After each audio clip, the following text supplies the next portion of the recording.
আসসালামু আলাইকুম। এনিউ ম্যাথ মুখ সেতু ইউটিউব চ্যানেলের পক্ষ থেকে সবাইকে স্বাগত। আশা করি সবাই ভালো আছেন। আজকে আমি ক্লাস নিব অনার্স প্রথম বর্ষের analytic and vector geometry chapter 8 Titas এবং চ্যাপ্টার 7 সায়েন্স ভিউ পাবলিকেশনের চ্যাপ্টারের নাম সরল রেখা পার্ট 4। এর আগেও আমি 3টা পার্ট আপলোড করছি, যারা দেখেন না অবশ্যই দেখে নেবেন। আজকে গুরুত্বপূর্ণ 2টা অঙ্ক নিয়ে আলোচনা করব, যা বিগত কয়েকটা বোর্ডে আসছিল, কয়েকটা সালে আসছিল। আমি এখানে যে নিয়মে অঙ্কটা করাবো এই নিয়মে আপনি পূর্বে যে অঙ্কগুলো করেছিলাম এই নিয়মে করতে পারবেন। আর বিশেষ করে যখন পাদবিন্দু বা স্থানাঙ্ক বের করার কথা বলো, তখন আমরা এই নিয়মে করার চেষ্টা করব। আর আপনাদের বারবার যদি চর্চা করেন তাহলে অঙ্কগুলো পারবেন। আচ্ছা, তাহলে দেওয়া আছে কত, একটা দুইটা কি সরলরেখা দেওয়া আছে। এর উপর ক্ষুদ্রতম দূরত্ব কি পাদবিন্দু নির্ণয় করতে হবে, এবং ইয়া হইতে ক্ষুদ্রতম দূরত্ব এবং ইয়া থেকে ক্ষুদ্রতম দূরত্ব এবং ক্ষুদ্রতম দূরত্ব সরলরেখা কি সমীকরণ নির্ণয় করতে হবে। আমরা প্রথমে পাদবিন্দু বের করব, তারপর ক্ষুদ্রতম দূরত্ব বের করব, তারপর ক্ষুদ্রতম দূরত্বের সরলরেখা সমীকরণ নির্ণয় করব। এতটুকু বের করার জন্য ক্যালকুলেশনটা বড় হবে, তারপর বাকিগুলো আমরা সূত্র অনুযায়ী মান বসিয়ে দেব, তাহলেই হয়ে যাবে। আচ্ছা, মনে করি এই 1 নং যে সরলরেখাটা আছে এটার আমরা 1 নং সমীকরণ ধরে নিছি।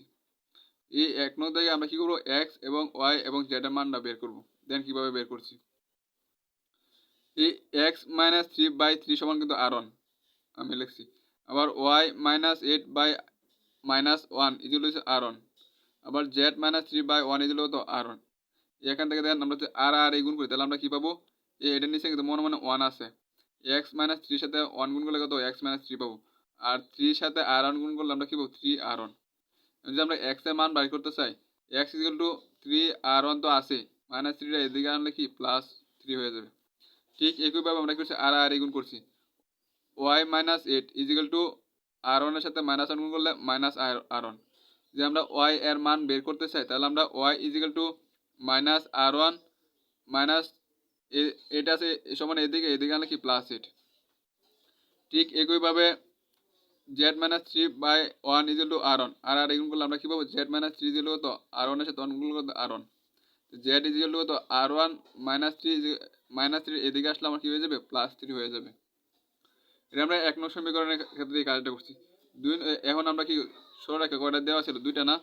এই দ্বিতীয় সরলরেখার জন্য আমরা ঠিক একইভাবে কাজ করব, এক্স এবং ওয়াই এর মান বের করব। আমি একটু অঙ্কটা বড় করে করছি, মানে বিস্তারিতভাবে আলোচনা করছি, তো আপনারা পরীক্ষার মধ্যে শর্ট করার চেষ্টা করবেন। আর শর্টটা কখন পারবেন, যখন আপনারা একটা অঙ্ক বারবার চেষ্টা করবেন তখনই পারবেন। ঠিক একইভাবে এক্স 2 নং সরলরেখার সমান ধরছি কত আমরা r2। তার মানে কি এই অংশটা সমান r2, এই অংশটা সমান r2 এবং এই অংশটা সমান কত আমাদের r2। তাহলে আমি এই অংশটা সমান r2 লিখছি। এখানে আর আর গুণ করলে আমরা কি পাবো, Z plus 3 equal two r2 সাথে মাইনাস 3 গুণ করলে কত হবে, মাইনাস 3r2। আমরা যদি এক্স এর মান বার করতে চাই, তাহলে x equal to minus 3r2 plus 3টা এদিকে আনলে আমরা কি হয়ে যাবে, মাইনাস 3 হয়ে যাবে। এদিকেও যদি আমরা আর আর গুণ করি, তাহলে আমরা কি পাবো, y plus 7 equal to r2 এর সাথে 2 গুণ করলে 2r2। y এর এখানে যদি আমরা আর আর গুণ করি, তাহলে আমরা কি পাবো, y প্লাস 7 ইকুয়াল কত পাবো, r2 এর সাথে 2 গুণ করলে r2।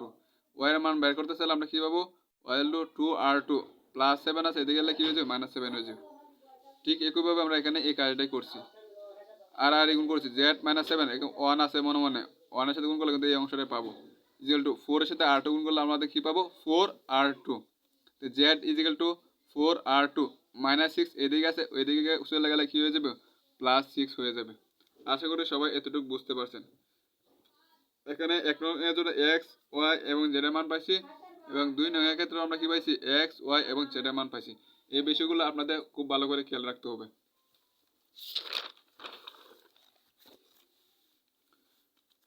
1 নং সরলরেখার উপর যে কোনো বিন্দু পি অফ এক্স হয়, যে এক্স এর মান কত পাইছি আমরা 1 নং সরলরেখার ক্ষেত্রে, এক্স এর মান পাইছি এটা, ওয়াই এর মান পাইছি এটা, জেড এর মান পাইছি এটা। এবং 2 নং সরলরেখার উপর যে কোনো বিন্দু কিউ ধরছি আমরা, Q of x y z, x এর মান পাইছি এটা, ওয়াই এর মান এটা, জেড এর মান এটা। আগের পৃষ্ঠা দেখে আমরা এই যে এক্স ওয়াই জেড এর যে মানগুলো বের করছি, এটা কিন্তু আমরা এখানে লিখছি। আচ্ছা, পি কিউ ক্ষুদ্রতম দূরত্ব হলে কি বলছে পি কিউ আমাদের প্রশ্নে বলা ছিল পি কিউ ক্ষুদ্রতম দূরত্ব হলে পি এবং কিউ বিন্দু হবে ক্ষুদ্রতম দূরত্ব রেখা কি পাদবিন্দু কি বলছে পি ও কিউ বিন্দু হবে কি ক্ষুদ্রতম রেখার পাদবিন্দু পি কিউ এ 1 নং মানে পি কিউ হয়েছে আমাদের কত 1 নং ও পাদবিন্দু হয়েছে আমার কত পি কিউ 1 নং ও 2 নং সরল রেখার উপর কি হবে লম্ব পি পাদবিন্দু পি কিউটা কি হবে আমাদের 1 নং ও 2 নং সরল রেখার উপর কি হবে লম্ব হবে যদি লম্ব হয় তাহলে পি কিউ এর দিক অনুপাত কি হবে যদি লম্ব হয় তাহলে পি কিউ কিউ থেকে পিটা বাদ দিব দ্বিতীয়টা থেকে কি করবো প্রথমটা কি বাদ দিব তাহলে দ্বিতীয়টা আছে কত আমাদের -3r2 -3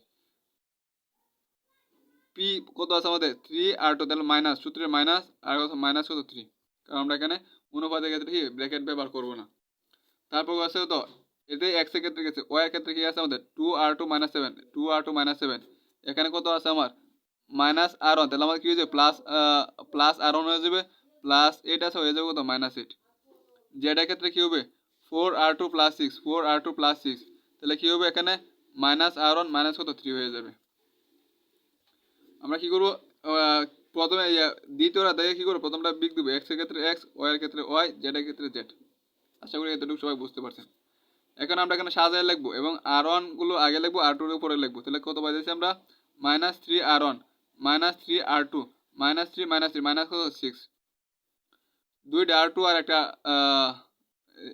r1 প্লাস 2r2 8 7 15 -15 আচ্ছা -r1 4r2 6 থেকে 3 গেলে কত থাকে আমাদের 3 থাকে আচ্ছা এখন অনুপাতের সূত্র রয়েছে আপনার কি a1 * b1 যোগ b1 b2 যোগ c1 c2 = 0 তাহলে প্রথমটা ক্ষেত্রে অথবা a * a1 b * b1 a * a1 যোগ b * b1 যোগ c * c1 = তো 0 তাহলে a বলতে কত আমাদের এই প্রথমটা ক্ষেত্রে আমাদের দেখবেন প্রথম সমীকরণে হরগুলো আছে প্রথমে 3 - 1 1 এই দেখেন 3 - 1 1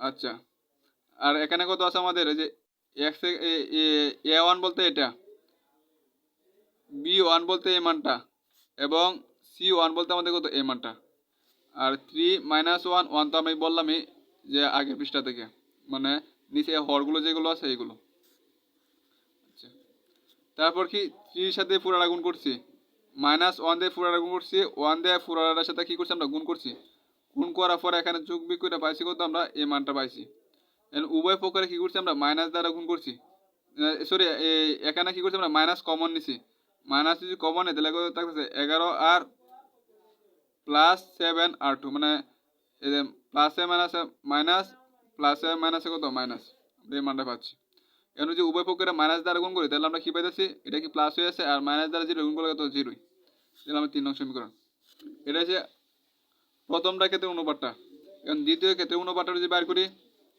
দ্বিতীয় সরল রেখার ক্ষেত্রে দিক অনুপাত কত হবে দ্বিতীয় সরল রেখার ক্ষেত্রে আমাদের হরগুলো কত আসছিল আমাদের কারণ এগুলো হচ্ছে আমাদের দিক অনুপাত হরগুলো হচ্ছে দিক অনুপাত এটা হচ্ছে আমাদের 2 নং সরল রেখা -3 2 4 -3 2 4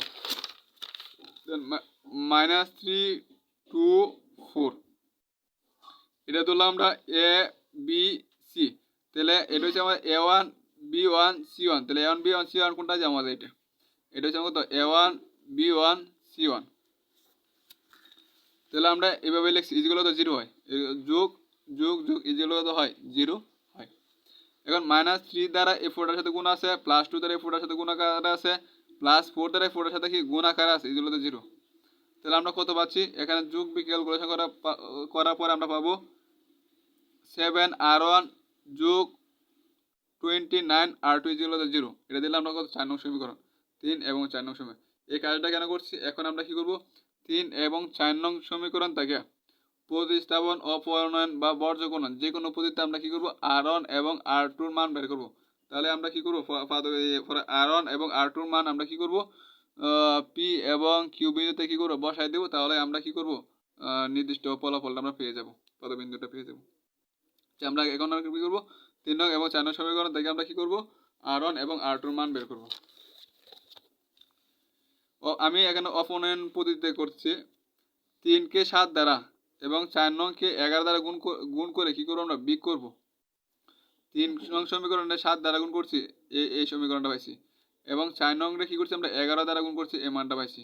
বিয়োগ করলে কি করতেছি প্লাসে মাইনাসে কাটা যা, এখানে এই মানটা কি বিয়োগ আর এটা মানটা প্লাস, ক্যালকুলেশন করলে আমরা কি পাবো মাইনাস 270 R2 0। এখান থেকে যদি আমরা R2 মানটা বাইর করতে চাই তাহলে R2 মাইনাস 270 এদিকে আসলে শূন্যর সাথে কি ভাগ হয়ে যায়, তাহলে ফলটা আমরা কি পাবো 0 পাবো। এখন R2 মান যে কোনো একটা সমীকরণে বসালে আমরা কি করব R1 এর মান পাওয়া যাব। তাহলে আমরা কি করব 3 নং সমীকরণে R2 এর মান বসাই। 3 নং সমীকরণে কি করছি আমি, 3 নং সমীকরণ ছিল আমার এটা, এখানে R2 যা তথ্য বসাইছি আমি 0 বসাইছি, তার মানে কি 11 R1 0। R1 এর মান বাইর করলে 0 এর সাথে কি 11টা কি নিচে আসে কি ভাগ হয়ে যায়, তাহলে 11 এর সাথে ভাগ করলে কি হয়ে যাবে আমার 0ই হবে। তাহলে R1 এর মান পাবো কত আমরা 0 পাবো। এখন পি ও কিউ বিন্দুতে R1 এবং R2 এর মান বসাই। পি কিউ বিন্দু কোনটা আমাদের, যে এখানে আমরা আগে বের করে রাখছিলাম, এই যে পি কিউ, পি এর বিন্দু এটা, কিউ এর বিন্দু এটা, এটা হচ্ছে x y z, x y z. এখানে কি করবো আমরা R1 এর জায়গায় কত বসাবো 0, R1 এর জায়গায় 0, R1 এর জায়গায় 0, R2 জায়গায় 0, R2 জায়গায় 0, R2 জায়গায় আমরা কি 0 বসাবো।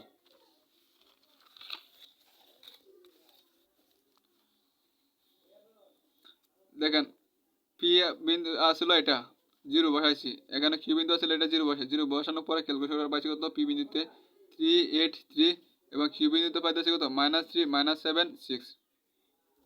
দুইটা বিন্দু পাইছি কত, পি এর জন্য পাইছি এই বিন্দুটা এবং কিউ এর জন্য পাইছি এই বিন্দুটা। আশা করি সবাই বুঝতে পারছেন। অতএব ক্ষুদ্রতম দূরত্ব বা এস ডি। এখন আমাদের কিন্তু পাদবিন্দুটু পাওয়া যাচ্ছে কিন্তু দুইটা বিন্দু, পি পাইছি এটা, কিউ কিন্তু এটা, আমাদের প্রথম অংশের সমাধান কিন্তু আমরা পেয়ে গেছি। পাদবিন্দু আমরা যে বিন্দুগুলো পাইছি এটা কিন্তু আমাদের কি পাদবিন্দু।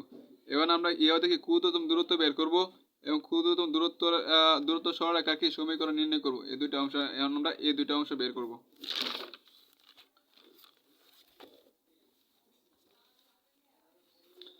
অতএব ক্ষুদ্রতম দূরত্ব প্রথম অংশ, দ্বিতীয় অংশটা এটা সূত্র, এই যে আমরা ইন্টারমিডিয়েটে পড়ে আসছি √(x1 - x2 whole square plus y1 - y2 whole square plus z1 - z2 whole square. তাহলে x1 বলতে প্রথমটা x1, এই যে x1 সূত্রের -x2, সূত্রের মাইনাস আরেকটা মাইনাস মাইনাস কি হয়েছে প্লাস হয়ে গেছে। y1 বলতে আমাদের 8 আর y2 বলতে হচ্ছে -7, এই সূত্রে মাইনাস আর এখানে মাইনাস কি হয়েছে প্লাস হয়ে গেছে। z1 বলতে হচ্ছে আমার 3 আর সূত্রে আছে মাইনাস আর এখানে আছে প্লাসে মাইনাস কত -6, তার উপরে কি হোল স্কয়ার। আচ্ছা 3 আর 3 6, 6 এর হোল স্কয়ার 36, 8 7 15, 15 এর হোল স্কয়ার করলে 225 যোগ 6 থেকে 3 গেলে কত -3, -3 হোল স্কয়ার করলে আমরা কত পাবো 9। এখানে যোগ করলে পাবো কত আমরা 270 এর ভাঙন 9 × 30, যে কথা 270 কি আমাদের একই কথা। আগের লাইনটায় 9 এর আবার ভাঙা যায় কিন্তু 3 স্কয়ার, মানে কত আমাদের 9, রুট স্কয়ারে কাটা দেখতে কত 3 আর দেখতে কত √3। তাহলে আমরা সেকেন্ড পার্টটা পেয়ে গেছি। এখন আমাদের তৃতীয় পার্টটা নিয়ে কাজ করব। তৃতীয় পার্টে কি আসছিল আমাদের ক্ষুদ্রতম দূরত্ব সরলরেখার সমীকরণ নির্ণয় করার কথা বলছিল। তাহলে সূত্রটা হচ্ছে আমাদের x - x1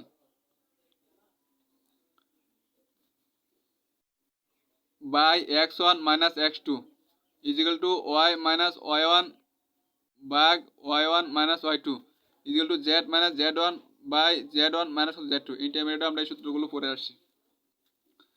এখন দেখেন x বলতে আমাদের কত, x1 বলতে কিন্তু আমাদের এটা, যখন x1 বলবো তখন এটা বুঝবেন, যখন y1 বলবো তখন এটা, যখন z1 বলবো এটা, আর যখন x2 বলবো এটা, y2 বললে এটা, z2 বলতে এটা।